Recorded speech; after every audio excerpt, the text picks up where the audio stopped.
Language का evolution जो है ना, it is the most difficult question of science. इसके अलावा मेरा ख्याल है कि जो साइकोसेक्सुअल डेवलपमेंट की स्टेजेस हैं Freudian, they are very much true in many senses. कि ये जो कुछ अम्ब्रेला टर्म्स जो वेस्टर्न थियोरी से आती हैं उसको हम सीधा सीधा यहाँ अप्लाई नहीं कर सकते। And one of them, and I think the most notorious, is post modern. और एवोल्यूशन का अब ये इशू ये है कि this is another of my very very deep interest जो है वो एवोल्यूशन का है, और एवोल्यूशन ऑफ लैंग्वेज स्पेशली। ये इससे मैं बहुत अरसा पहले से इसमें फंसा हुआ हूँ। अभी तक आजकल भी मैं ये किताब एक पढ़ रहा हूँ, हाउ लैंग्वेज इवॉल्व्ड। क्योंकि लैंग्वेज का एवोल्यूशन जो है ना, it is the most difficult question of science. पूरा जवाब तो साइंस नहीं देती, कुछ युंग भी देता है, वो कॉमन आर्किटाइप्स भी देते हैं। हाँ, नहीं वो और चीज है। यहाँ पर फिर वही बायोलॉजी का ही है ना सारा इशू। तो खैर वो कहने का मकसद मेरा ये था कि सर यहाँ तो डार्विन भी आएगा ना, फिर इंसान अपनी नीड के हिसाब से खुद या नेचर उसको एवॉल्व कराती चली जाती है। हाँ, वो सारी जो वो नेचुरल सिलेक्शन और वो लैंग्वेज उसका पार्ट, और वो सारे लैंग्वेज एवोल्यूशन का इशू ये है ना कि it is not it has no record like fossils in language। को tangible चीज तो नहीं है ना, उसकी कोई fossilized remain तो नहीं है। तो खैर ये मकसद मेरा कहने का ये था कि ये बड़ा एक fascinating issue है कि अगर लैंग्वेज इवॉल्व हुई है, और जाहिर है कि हुई है, तो फिर उसकी जो सारी वो डीपर मैकेनिक्स है, उसने आगे जो अलूम को सारों को जन्म दिया है, या उससे वो फिर फर्दर इवॉल्व हुए, तो उसकी क्या सारा वो नक्शा क्या बनता। तो वैसे मेरा इसमें भी गालबन एक जगह पर है कि वो ज़हनी अमराज को भी एक लिंग्विस्टिक प्रॉब्लम लैंग्वेज इसका इसमें था। ऐसे ही है सर। तो जो थॉट का एक्सप्रेशन है वो होता तो स्पीच से ही है ना, स्पीच से है। तो हमें तो क्या आपके दिमाग में चल रहा है पता तो आपकी नॉवल से चलता है, मरीज की बातचीत से चलता है। तो एसेस तो हम वहां से करते हैं। अच्छा सर, एक सेट पाथवे होता है, जिस तरह हमारी पहले बात हुई कि जी साइंस पढ़नी है, नौकरी करनी है, आगे बढ़ना है, तो फिर ग्रेजुएशन के बाद साइंस छोड़ के फिलॉसफी में आना और इस किस्म के नॉवेल्स भी लिखना। सो आपको लगता है कि वो जो हम एक टेंजेंट बिहेवियर की बात कर रहे थे कि एक डाइवर्स या एबनॉर्मल बिहेवियर होता है, सो एक राइटर भी किसी हद तक डाइवर्स, डेविएटेड या एबनॉर्मल होता है तो वो राइटर बनता है? आई मीन कि अगर वो जैसे अगर उसको कोई क्लिनिकल हेल्प की जरूरत पड़ जाती है, या अगर उसको डे टू डे लाइफ में उसको यानी मुश्किल पेश आती है, वो तो सर बीमार हो जाएगा ना। मैं बीमार की अभी बात नहीं कर रहा। हाँ। लेकिन सोसाइटी से डिफरेंट तो होता है। नहीं, वो डिफरेंस तो होगा ना, वो तो जाहिर है कि मेरा ख्याल है कि जो एक क्रिएटिव बंदे है जो वो ऑब्वियसली उसका डिफरेंस तो होगा ना। तो वो एक कॉग्निटिव सतह पर, इमेजिनेटिव सतह पर, क्रिएटिव सतह पर, तो लेकिन उसको कोई एबनॉर्मेलिटी कहना, अब आप तो जानते हैं कि normal abnormal is I am not okay, you are not okay, and that's perfectly okay. Okay. अच्छा सर, एक सवाल मैंने आपसे करना नहीं था, लेकिन क्योंकि आपने मुझे इतनी ईज दी है तो मैं आपसे सवाल करता हूँ। एक बड़ा ना, जिस तरह हमने कहा कि अजीम का लफ्ज बड़ा खराब हो गया, इसी तरह ये पोस्ट मॉडर्निज्म का लफ्ज भी बड़ा खराब हो गया। लेकिन हमारी साइंस कुछ कहती है कि पोस्ट मॉडर्न जो इंसान होगा वो शायद ए पॉलिटिकल होगा, ए सेक्सुअल होगा, ए रिलीजियस होगा। सो आपके भी जो किरदार, क्योंकि आप पे भी ठप्पा लगता है पोस्ट मॉडर्निज्म वाला नॉवेलिस्ट का, सो आपके किरदार पॉलिटिक्स से तो डायरेक्टली रिलेटेड है ही नहीं, क्योंकि वो आपका मौजू नहीं है। लेकिन रिलीजन और सेक्स, इनसे रिलेटेड तो डेविएट करते जा रहे हैं, है ऐसा? देखें जी, मैंने इस बारे में पहले भी शायद एक से ज्यादा दफा बात की हुई है कि ये जो कुछ अम्ब्रेला टर्म्स जो वेस्टर्न थियोरी से आती हैं ना, सर उसको हम सीधा सीधा यहाँ अप्लाई नहीं कर सकते। And one of them, and I think the most notorious is post modern. मेरा इसमें सीधा सा इसमें इतराज या इख्तलाफ या मसाइल ये है कि हमारे यहाँ तो मॉडर्निटी ही उस तरह नहीं आई जिस तरह की वेस्ट में आई है। तो मॉडर्निटी नहीं है तो फिर पोस्ट मॉडर्न यहाँ का क्या निकला जी? सर मॉडर्निटी की क्या डेफिनेशन है आपके नजदीक? मॉडर्निटी जो एक वेस्टर्न फिनोमेना के तौर पर वो द राइज ऑफ साइंस जो थी आफ्टर रेनेसांस, ठीक है, और वो जो फिलॉसफी में जो डिटर्मिनिस्टिक पॉइंट ऑफ व्यू जो क्रिश्चियनिटी के जरिए आ रहा था, उसको रिप्लेस करके इनलाइटनमेंट का जो so rise of science is fall of religion, fall of religion in a way, और कह सकते हैं कि to live you know more easily with religion. Western philosophy ने यही कि संडे के संडे आ जाया करो चर्च, हाँ, चल जाएगा। उसने एक स्पेस क्रिएट, एक बफर जोन क्रिएट कर दिया, which was in which you know both science and religion was possible. उसके बाद फिर जो ये सारी इनलाइटनमेंट का जो सारी मूवमेंट है 18th सेंचुरी, तो उसमें से ये whole cluster of behaviour and paradigm जो है वो मॉडर्निटी है, जिसमें जाहिर है कि कॉलोनियलिज्म ने एक बेतहाशा किरदार अदा किया। तो मकसद ये कि वो उतना नीटली यहाँ अप्लाई नहीं होता। पहले मॉडर्निज्म आएगा तो फिर पोस्ट मॉडर्निज्म की बात करेंगे। तो यहाँ की जो पोस्ट मॉडर्निटी है, if at all it is something, तो वो कुछ और तरह की बला है। And I actually if at all if I try to say something, तो वो पोस्ट मॉडर्निज्म है जो कि यहाँ है, नोबडी नोज, उसका कोई और ही नाम होगा। तो साइबर स्पेस का मुंशी जो है वो पोस्ट मॉडर्न, हाँ, वो यहाँ का पोस्ट मॉडर्न। हाँ।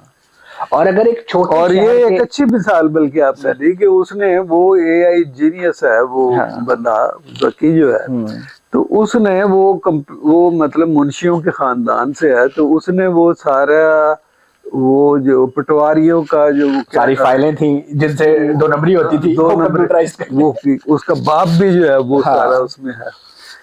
तो इस तरह की चीजें हैं।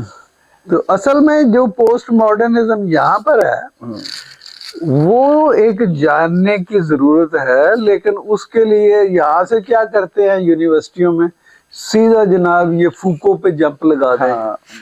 और मतलब हाउ इज इट पॉसिबल?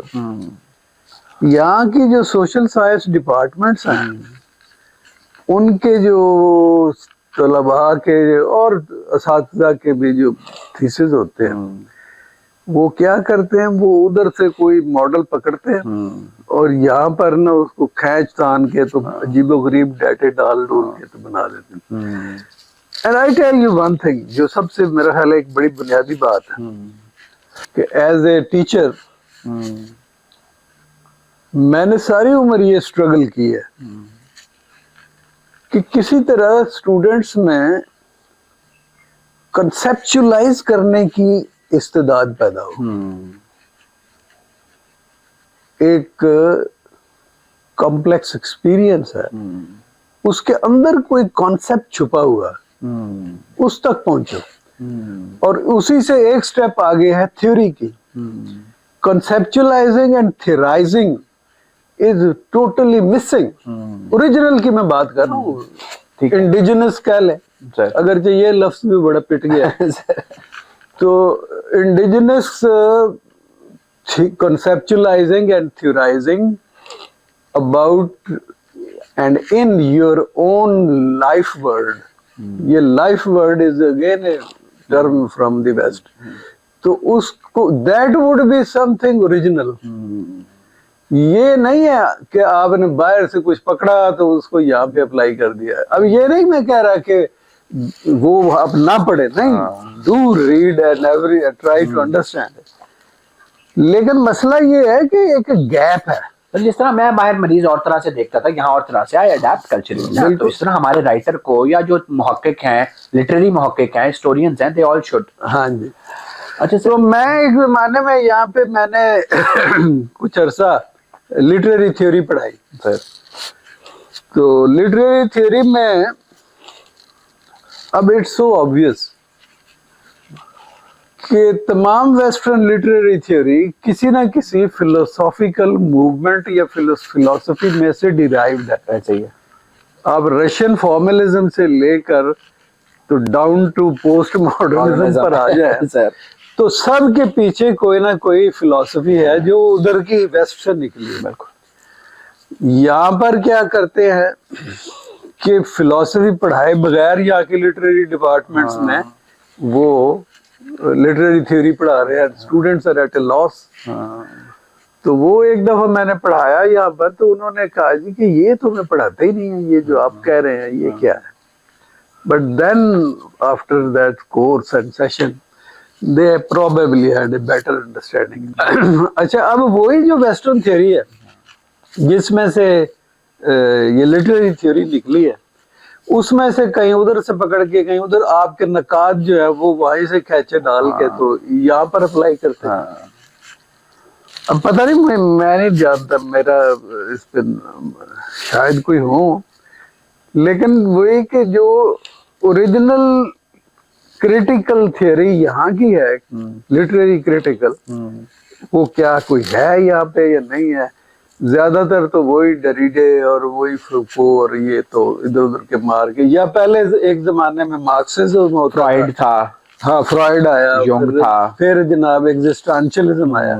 ये दो तीन तो हमने, आइडेंटिटी क्राइसिस, हाँ वो चीजें। तो मसला ये है कि originality is totally lacking sir.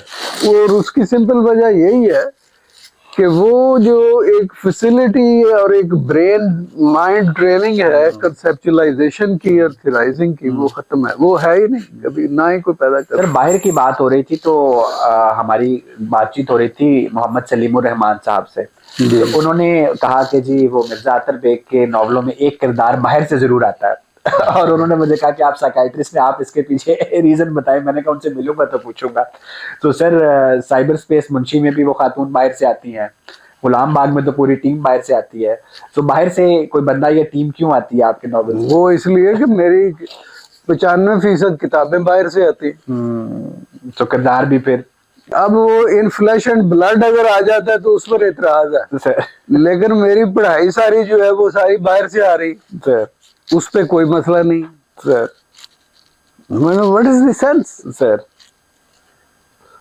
और उसका अब देखा ना, इसमें ये भी था, अब ये कबीर का मसला जो है वो वेस्टर्न थ्योरी से है। वो जो दोबारा लिखता है, या वो जो वो क्या नाम है उसकी, वो रहता है जहाँ पे किराए के, उस पे किराए पे वो जो कबाड़ खाने में रहता है किताबों में, दैट कबाड़ खाना और पुरानी किताबों का वो जो है, दैट इज वेस्टर्न एकेडमी ऐसे ही। और उसमें से बात करने के लिए अब मैं खाली किताबों के मुसन्निफों के बजाय एक आध बंदा बाहर से ले आता हूँ और उससे फिर वो ज्यादा एक ह्यूमन सतह पर बात होती है। तो मेरा नहीं ख्याल इस सवाल के पीछे कोई सर। अच्छा सर, अब मैं जो अगले दो सवाल करूंगा ना, वो मैं फिर दोबारा एक चीज पे वापस आऊंगा कि मेरे पास आपके जो किरदार मरीज बन गए होते हैं वो मेरे क्लिनिक में आते हैं। जिस तरह आपने लिखा भी किताब में कि माजी में तासुफ और कभी कभी फख्र भी, और मुस्तकबिल में खौफ और उम्मीद। तो हम थेरेपीज में भी ये ऑफर करते हैं कि जो लोग डिप्रेस हैं और एंशियस हैं, उनको पीछे वो तासुफ ही नजर आता है, फख्र नहीं होता, और आगे उम्मीद नजर नहीं आती, खौफ होता है। तो हम उनकी नॉब को खदशा है घुमाने की कोशिश करते हैं। सो आपके किरदार भी ये नॉब नहीं घुमा पाते, और इस नॉब को घुमाने में साइंस का रोल होगा, रिलीजन का होगा, हल ढूंढते हैं, या हमारी दवाइयों का होगा? नहीं, उसमें बतौर किरदार उनकी थेरेपी करना तो मेरा मकसद sir that I am not qualified to do it and neither it is a place to do it. मैं सिर्फ उसकी तरफ इशारा ही कर रहा हूँ। पीटीएसडी डायग्नोस तो आप करा देते हैं। वो क्या आजकल ज्यादा चल रही है आपकी कॉग्निटिव थेरेपी चल रही सीबीटी होती है, मैं वो डीबीटी CBT, करता हूँ, हाँ। Emotion focused. हाँ जी, हाँ जी। ये शायद इसलिए है कि ये जरा मुख्तसर अमल है। सर वो फिर आएंगे साइको एनालिसिस पे भी, इसके बाद आएंगे। तो तो मकसद ये कि वो मकसद ज्यादा इसमें जो एक वाजे मरीज के तौर पर तो वो एक पैरानॉइड कैरेक्टर सर है। वो तो साइकोसिस है। मैं आपसे पूछना ये चाह रहा हूँ कि उसके सोशल जो नॉब घुमानी है, तासुफ से फखर पे आना है और खदशे से उम्मीद पे आना है, ये मजहब करेगा किसी के लिए ज्यादा, साइंस करेगी, हमारी दवाई करेगी? आपके एक एज अ सोशल साइंटिस्ट इसका मुझे जवाब चाहिए। आई डोंट नो, मेरा ख्याल है कि केस टू केस फर्क होगा इसमें, वो कोई जनरल फार्मूला नहीं होगा। और ऑब्वियसली आपकी अगर पेशेंट सेंटर थेरेपी है तो you will of course analyse के ये बंदा जो है इसका क्या बैकग्राउंड है। अगर वो कोई एक डोमिनेंटली रिलीजियस ओरिएंटेड है तो उसको वहां से देखें, अगर कोई और सिलसिला तो उसमें होगा। यानी वो वही तरीका उसको इस्तेमाल किया जा सकता है जो उसको सूट करेगा। सर ए अजीम इंसान वो होता है जो अपना फैसला खुद करता है। तो यहाँ ये इस किस्म के जो बड़े बड़े फैसले हैं ना सर, पता नहीं ये अब किस कॉन्टेक्स्ट में है, लेकिन I never use them as a sermon. Sir mostly मेरे थ्रू आउट वर्क में एक मॉकिंग स्टाइल होता है। बिल्कुल, हाँ दोनों इन नॉवल में तो है ना, तो वो बाकी में और भी ज्यादा है। तो I never you know sort of give lecture और बट हाई फ्लो नहीं, बल्कि वो एक कंटिन्यूस मेरा ख्याल है कि ये एक मेरा पता नहीं मसला भी है शायद कि I mock all the time. Sir उसकी वजह ये तो नहीं है कि आप उस स्पेक्ट्रम में हैं, वो जो 90% लोग आम लोग हैं जो लगी बंदी जिंदगी गुजारते हैं, आप उसमें नहीं हैं, आप 10% में हैं तो आप मॉक करते हैं? नहीं, अब वो 10% अगर इससे मैं कोई ईगो बूस्ट करना चाहूँ तो वो एक अलग बात है, लेकिन पता नहीं वो 10% कौन है। I am just like that. Sir Freud पे आने से पहले मैं आपसे एक सवाल पूछना चाहूंगा। जिस तरह आपके नॉवेल्स में साइंस आती है, एक और नॉवल जो हमें उर्दू का अपनी जवानी में बहुत हॉन्ट करता था, अब उतना नहीं करता, राजा गिद्ध। बानो आपा ने स्पिरिचुअलिटी को और साइंस को मिला डाला कि हराम रिस्क खाने से जेनेटिक म्यूटेशंस होती हैं। सो वो एक तजर्बा उर्दू नॉवल में उन्होंने भी किया, जो उस जमाने में जब हम टीन एजेस में थे हमें बड़ा हॉन्ट करता था। अब हमें लगता है कि वो एक सूडो साइंस थी। सो ये तजर्बा आपके ख्याल में कोई लिंक है स्पिरिचुअलिटी और साइंस का भी, और क्वांटम फिजिक्स का इसको कनेक्ट करती नजर आती है? अब आपने खुद ही इसको एक कह दिया है, जो इस पे जो आपने वर्ड यूज किया है, तो मैंने पढ़ा हुआ है ये नॉवल, लेकिन I take science more deeply and seriously. तो उसकी इंटरमिंगलिंग, मतलब वैसे राइटर को आजादी है जो चाहे लिखे। सर उसको आपने पढ़ा हुआ है तो ये मतलब जितने आप किताबें चूज ही पढ़ते हैं, तो आपने वो किताब क्यों पढ़ी? हाँ, वो उस जमाने में जैसे आप बता रहे हैं तो कोई उसका रौला शाला पड़ा था तो मैंने उसको पढ़ा। तो मतलब कुछ इस तरह की चीजें देखनी तो पड़ती हैं। मैं एक स्कैन साथ करता रहता हूँ कि सीन कैसा है, तो उस दौर में पड़ा था वो। सर एक सोसाइटी का मरकजी किरदार बन जाता है एक आदमी जो सेक्स एनहांसिंग दवाइयां बांटता है, और उसके पास ब्यूरोक्रेट्स भी आ रहे हैं, पॉलिटिशियंस भी आ रहे हैं, बड़े अहम फैसले भी ओवर शराब नहीं हो रहे बल्कि ओवर वियाग्रा हो रहे हैं। सो फिर it is pre Viagra sir तो फिर फ्रॉइड तो ठीक रहा कि सेक्स तो बहुत बड़ी ड्राइव है इंसान के लिए भी और सोसाइटी के लिए भी। इसमें तो कोई दो राय है ही नहीं। सर सही है सर। तो आप मेरे साथ उस टोले में हैं जो फ्रॉइड को अभी भी बहुत रेलेवेंट समझते हैं? देखें जी, फ्रॉइड का ये है कि फ्रॉइड का एक हार्ड कोर ऐसा जरूर है विच इज सर्वाइविंग, और जिसमें मेरा ख्याल है कि जो उसकी अनकॉन्शियस मोटिवेशन की सारी थ्योरी है वो it is very much there. क्योंकि सर अब हम बिजी होते हैं तो हम साइको एनालिसिस नहीं करते, हम सीबीटी पे आते हैं। हाँ, ये तो है ना सर, यही मसला पैदा हो गया था ना कि वो क्लासिक किस्म का साइको एनालिसिस जो है वो अब टाइम वाइज वो याशी महसूस होता है, कौन इतने सेशन करे। और सर उसके अलावा फिर जो थेरेपिस्ट अगर वल्नरेबल होता है ना, तो वो हर बंदा साइको एनालिसिस नहीं कर सकता। बिल्कुल। एक पर्सनैलिटी डिसऑर्डर को वल्नरेबल करना है उस सेशन के दौरान, जी आप खुद अगर वल्नरेबल हैं तो वो कहानी कहीं और। वो उसमें वो वाइल वो जो उसकी क्या उसका टर्म है, डिसोसिएशन। हाँ, जब वो एक किस्म की ट्रांसफरेंस और काउंटर ट्रांसफरेंस उसको हैंडल करना। हाँ, हैंडल करना। फिर डॉक्टर नासिर वाले मामले होना शुरू हो जाते हैं और वो it's a dangerous thing actually, और वो सारी सिचुएशन है। इसके अलावा मेरा ख्याल है कि जो साइकोसेक्सुअल डेवलपमेंट की स्टेजेस हैं Freudian, they are very much true in many senses. मसलन अब ये जो एक किस्म की जो ट्राइपार्टाइट डिवीजन है वो परसिस्ट करती है थ्रू आउट लाइफ, यानी जो आपका सुपर ईगो एलिमेंट है in the form of dos and don'ts, and वो जान नहीं छोड़। सर जैसे सऊदीया, चाइना टाइप या हमारे टाइप ममालिक हैं जहाँ सुपर ईगो इतनी स्ट्रॉन्ग है और आपकी इड बिल्कुल कंप्रेस हो जाती है। एग्जैक्टली।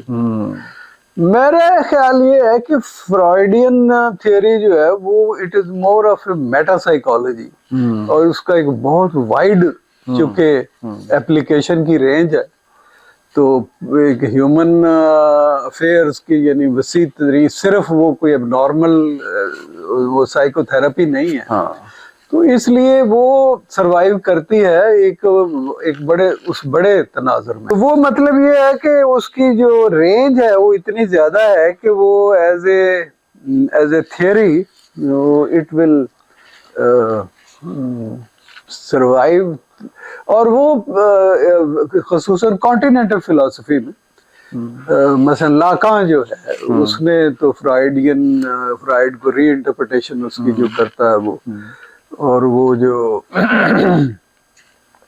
अपने द लैंग्वेज ऑफ अनकॉन्शियस की बजाय द अनकॉन्शियस ऑफ लैंग्वेज की बात करता है, तो दैट इज क्वाइट रिमार्केबल। तो वो चल रहा है सिलसिला। लेकिन सर फ्रॉइड का जो मेन पिलर है सारी थ्योरीज का वो है सेक्स एंड एग्रेशन पे आ गया था वो बात। सो आपके बल्कि वो एरोस एंड थेंटोस वो ज्यादा उसने वाइड कर वो एक तरह मौत से भी सर एक सेक्सुअल प्लेयर लिंक उसने किया। हाँ जी, जीने से भी एक आपके किरदार भी जो सर एक दूसरे के साथ लव और लस्ट के पैरामीटर में आते हैं। सो फिर ये जो लव है अगर हम बायोलॉजिकली बात करें तो इट्स बेसिकली सेक्सुअल अट्रैक्शन,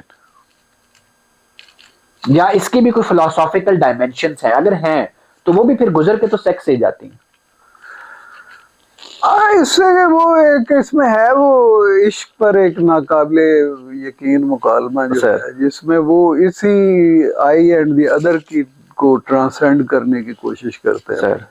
तो मतलब उसकी जो सेक्सुअल बेसिस है उससे कोई इनकार नहीं है, लेकिन ये है कि उसके बाद फिर जो कुछ भी एक उसकी जो एक हायर एक्सपीरियंशियल रेल्म है, उसको आप टोटली डिनाई तो नहीं कर सकते। ठीक है, it transforms into so many other shades and वो होता है। वही पोस्ट ट्रॉमेटिक ग्रोथ भी, पीटीएसडी की हम बात करते हैं, हम पीटीजी की बात नहीं करते कि ट्रॉमा ही ग्रोथ भी देता है।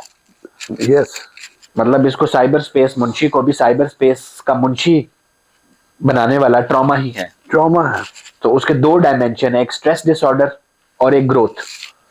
You right. सर जब हम फ्रॉइड की और सेक्स थ्योरीज की बात करते हैं, जो डेविएंट बिहेवियर्स की हम बात करते हैं वेस्ट में और यहाँ भी, एक जो टैबू है एलजीबीटी का, हाँ, ये होमोसेक्सुअलिटी, जी लेस्बियनिज्म और गेइज्म और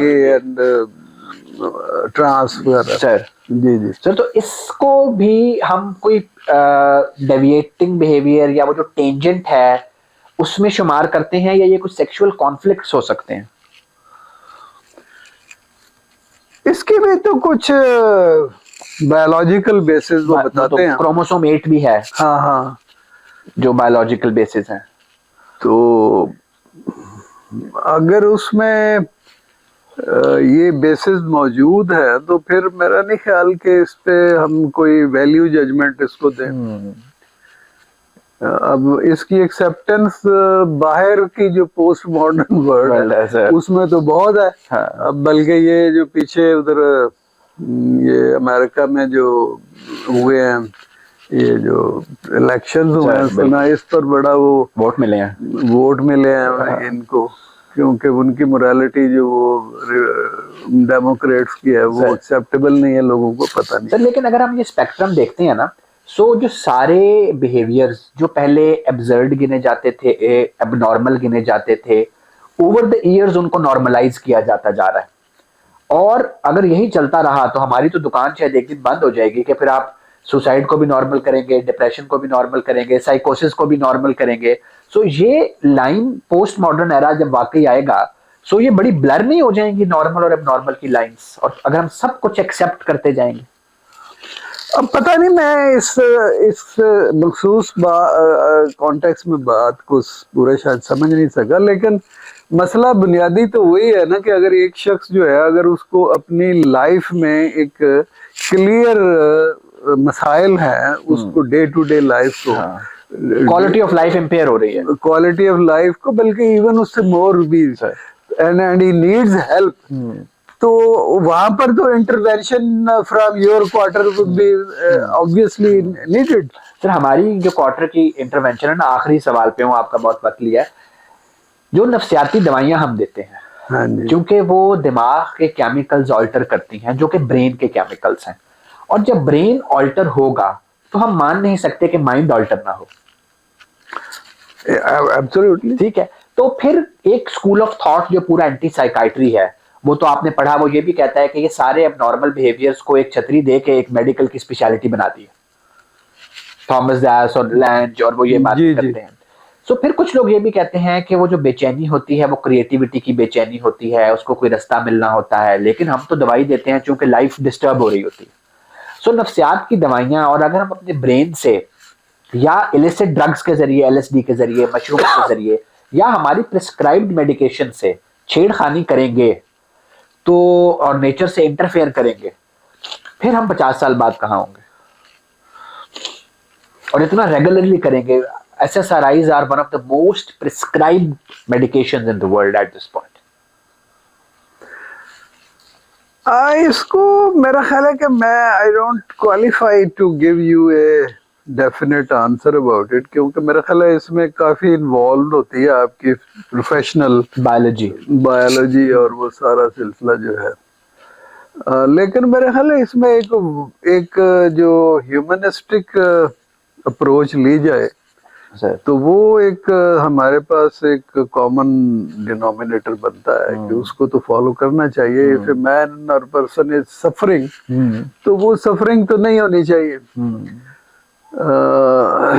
बाजू का वेस्ट में मैंने ये देखा है कि they push a certain point of view to the ultimate, आगे तक ले जाते हैं। ये एक इंटरेस्टिंग बात है वैसे sir. In western theoretical history of western theory in various areas sir, ये मैंने देखा है, ये वैसे बात है इससे मुताल्लिक नहीं, इन जनरल भी, कि वो बहुत ही इंतहा की तरफ ले जाते हैं किसी एक पॉइंट ऑफ व्यू को, to the limit of absurdity. लेकिन वो मतलब फिर काउंटर प्रोडक्टिव हो जाती है। लेकिन एक मेरा सवाल जो है ना वो आपसे है सर, कि बंदे के अंदर मैंने ये फील किया है कि we crave for at times an altered state of consciousness, whether it is what you said, spirituality, or some sort of physical practice, or even through some sexual drugs or something. ऐसे तो हम अपनी consciousness के अंदर कोई radical change जो है उसकी अर्ज क्यों फील करते हैं? Is it मियर escapism? Sir Freud तो देखें, और और नॉवल just- लिखना भी आपकी बेचैनी कम करने का एक तरीका है। हम यहाँ बैठ के बातचीत कर रहे हैं, ये मेरी बेचैनी कम करने का एक तरीका है। तो इसी तरह ये शायद कुछ कंस्ट्रक्टिव तरीके हैं।